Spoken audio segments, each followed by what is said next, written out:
Буда и шесте небудистки учители. Дамамуканидана сутра, глава 13. Преди много време на едно място, наречено Раджагаха, имало цар на име Бимбисара. Той изпитвал голямо уважение към Буда и дори станал един от неговите ученици. Но по-малкият брат на Бимбисара бил различен. Той слушал шестима небудистки учители и харчал всичките си пари, за да ги подкрепя.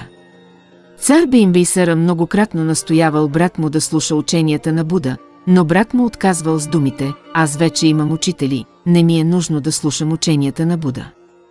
Бимбисара обаче не се отказвал. Накрая брат му неохотно се съгласил и казал: "Добре. Ще организирам грандиозно празненство и всеки може да дойде.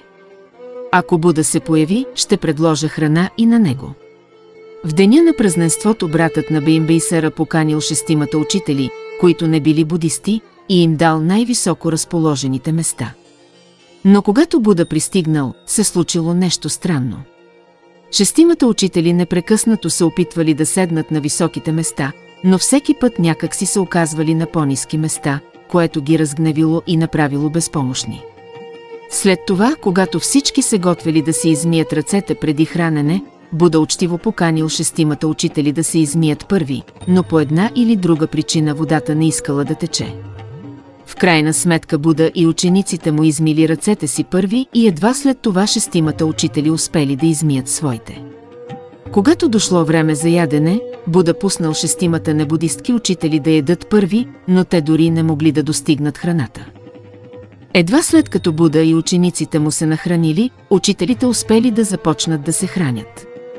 След като всички се заситили, Буда поканил шестимата учители да говорят, но те не могли да кажат нито дума и само сочели Буда с пръст.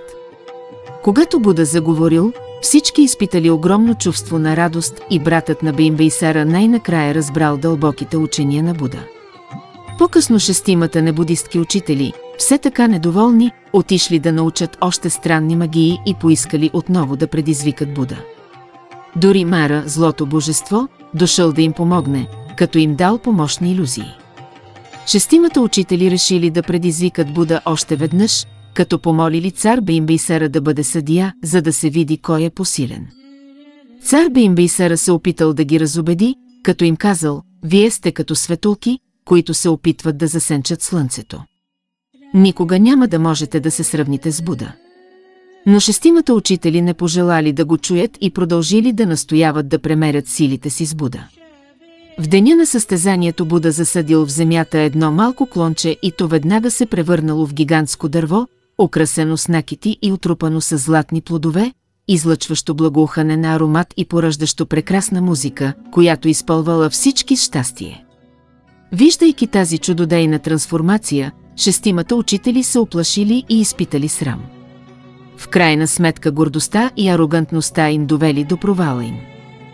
От този ден нататък всички се отнасяли с още по-голямо уважение към Буда, а братът на царя най-накрая разбрал, че истинската сила не идва от извършването на странни трикове, а от това да помагаш на другите със състрадание и мъдрост.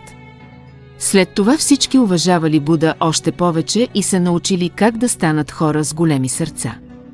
Дори учениците на шестимата учители се обърнали към Буда и станали негови последователи. Чрез своята мъдрост и състрадание Буда помогнал на всички да намерят мир в сърцата си и наистина да водят живот, посветен на практиката.